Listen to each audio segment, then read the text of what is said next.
Hello students, greetings of the day. मैं government college दिगाना से मुन्नी अग्रवाल। हमने बिज़नेस एंड फाइनेंशियल मैनेजमेंट के पिछले वीडियोस में रिज़र्व बैंक ऑफ इंडिया के अलग अलग सेक्शंस को डिस्कस किया था, जिसमें हमने देखा कि किस तरह से रिज़र्व बैंक के अलग अलग सेक्शंस रिज़र्व बैंक द्वारा संपादित किए जाने वाले अलग अलग कार्यों से संबंधित प्रावधानों का वर्णन करते हैं। That all define the provisions given in RBI Act to regulate the functioning of Reserve Bank of India। आज के इस वीडियो में हम पढ़ेंगे कि what are the functions of RBI।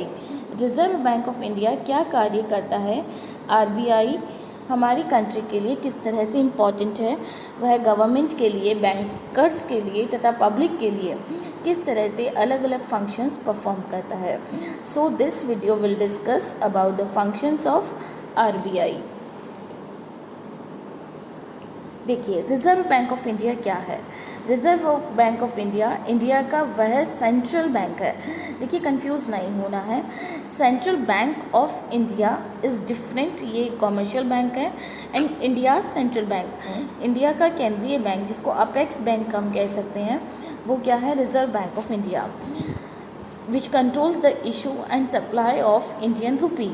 ये इंडिया में जो इंडिया की करेंसी है, रुपी में जो करेंसी है, उसको इशू करता है और उसकी सप्लाई को कंट्रोल करता है। RBI is the regulator of entire banking in India. India में जितना भी बैंकिंग सिस्टम है उसका रेगुलेटरी बॉडी कौन है, reserve Bank of India. RBI plays an important part in the development strategy of government of India. Government of India जो है, भारत की जो सरकार है, केंद्र सरकार, राज्य सरकार, इनकी जो डेवलपमेंट से रिलेटेड स्ट्रेटेजी है, जो विकास योजना है, इसमें भी RBI एक महत्वपूर्ण योगदान देता है। RBI के फंक्शंस में सबसे पहला फंक्शन आता है करेंसी इशू करना, करेंसी डिज़ाइन करना, करेंसी की प्रिंटिंग करना और उसको कंट्री में डिस्ट्रीब्यूट करना। The bank issues an exchange और destroy currency and coins not fit for circulation. Means RBI currency issue भी करता है, करेंसी एक्सचेंज भी करता है, और जो करेंसी सर्कुलेशन के लिए फिट नहीं है उसको डिस्ट्रॉय भी करता है। The goal of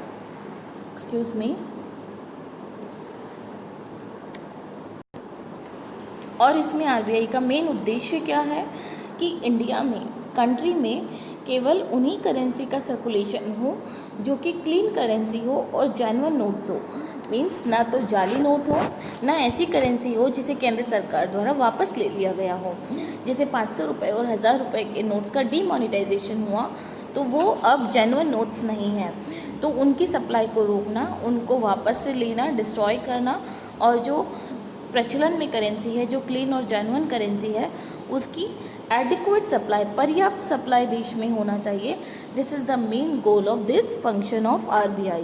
so the first function of RBI is issue of currency.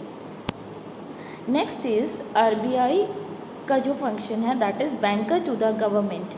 देखिए, जैसे नॉर्मल पब्लिक को अगर कोई बैंक का काम है तो पब्लिक किसके पास जाएगी, पब्लिक जाएगी कमर्शियल बैंक्स के पास। तो उसी तरह से अगर सेंट्रल गवर्नमेंट और स्टेट गवर्नमेंट, इनको अगर किसी तरह का बैंकिंग फंक्शन है, जैसे कि अपना मनी डिपॉजिट कराना है, मनी उधार लेना है, तो गवर्नमेंट किसके पास जाएगा, सेंट्रल बैंक मतलब RBI के पास।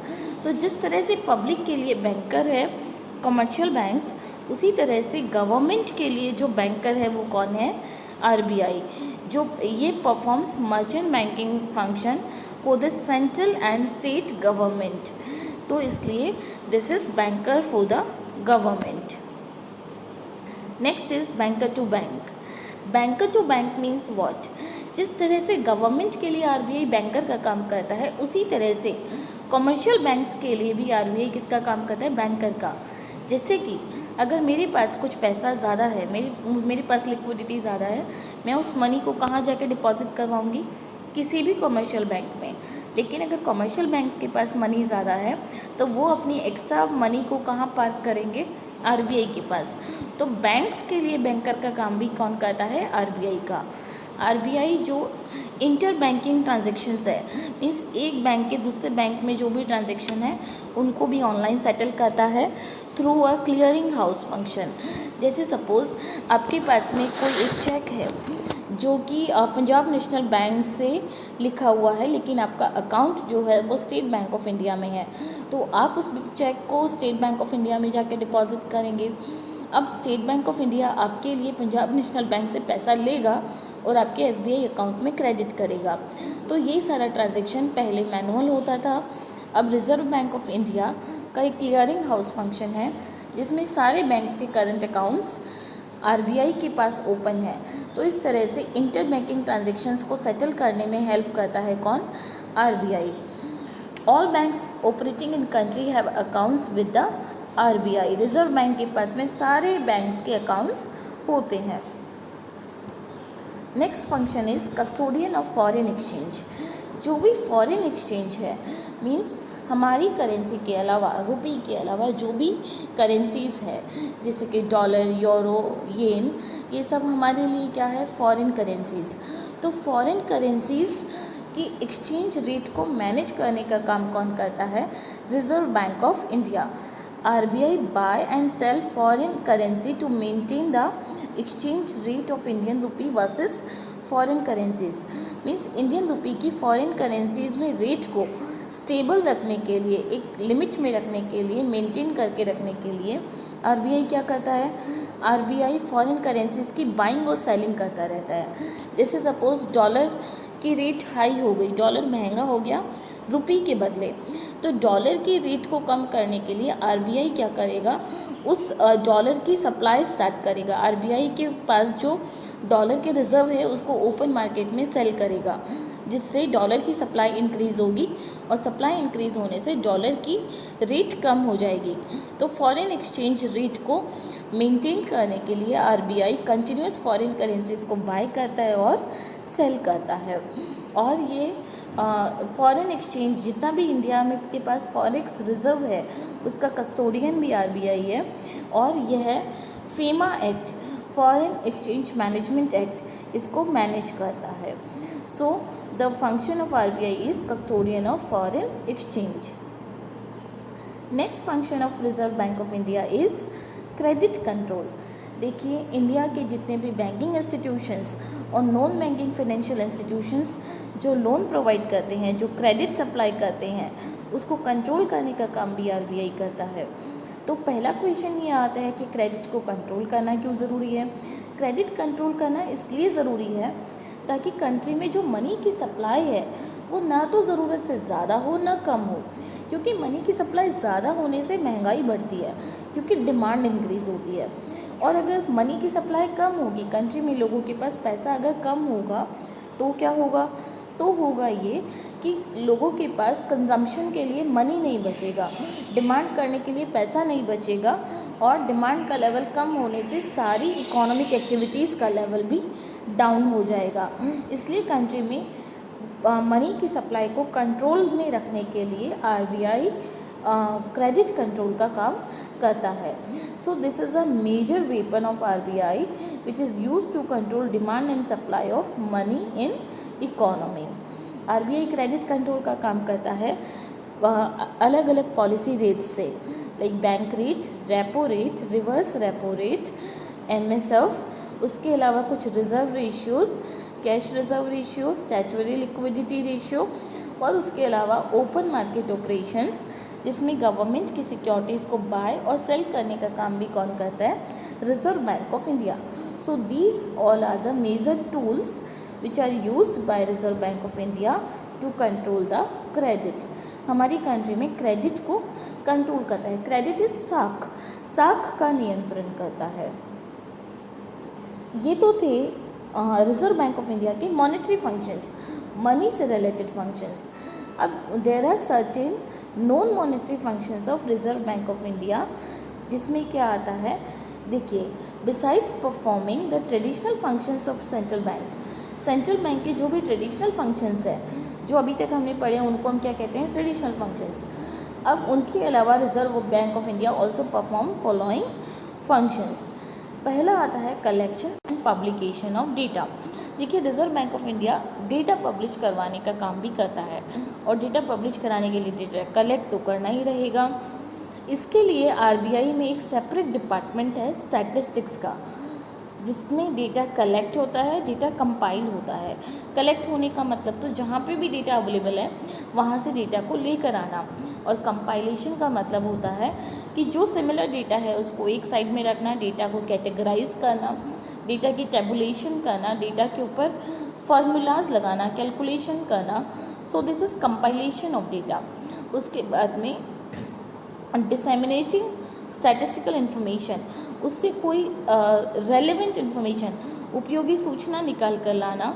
Conducting research related to bank से रिलेटेड रिसर्च करना, मीन्स बैंक्स का कौन से सेक्टर में लोन इंक्रीज़ हो रहा है, किस में डिक्रीज़ हो रहा है, डिपॉजिट्स का डिक्रीमेंट कैसा है। उसके अलावा नॉन परफॉर्मिंग एसेट्स, जो बैंक्स के दिए हुए लोन डूब जाते हैं, जो पैसा वापस नहीं आता है, that is NPA, non performing assets. देखिए, why the word NPA is used. Bank जब किसी को लोन देता है तो वो बैंक के लिए क्या है, एसेट्स है, और जब उस एसेट्स की रिकवरी नहीं हो रही है, उन एसेट्स से आपको कुछ भी नहीं मिल रहा है, तो उन एसेट्स को हम क्या कहेंगे, नॉन परफॉर्मिंग एसेट्स, गैर निष्पादित संपत्तियाँ। तो इन सब के बारे में आरबीआई रिसर्च करवाता रहता है। बैंक्स के साथ साथ other financial sectors of economy like insurance sector हुआ, पोस्ट ऑफिस हुआ, नॉन बैंकिंग कंपनीज हुआ, इन सब के बारे में रिसर्च करवाना, जिसमें मनी की supply, credit banking operations, foreign exchange rate. तो आरबीआई इन सब का डेटा कलेक्ट करवाता है, कंपाइल करवाता है और इंफॉर्मेशन प्रोवाइड करता है। ये इंफॉर्मेशन आरबीआई की जर्नल्स, आरबीआई की वेबसाइट्स में पब्लिश होती रहती है, जिसको कोई भी बैंकर लैंडिंग के लिए यूज़ कर सकता है तथा रिसर्चर्स अपने रिसर्च में भी यूज़ कर सकते हैं। सो this is the function collection and publication of data.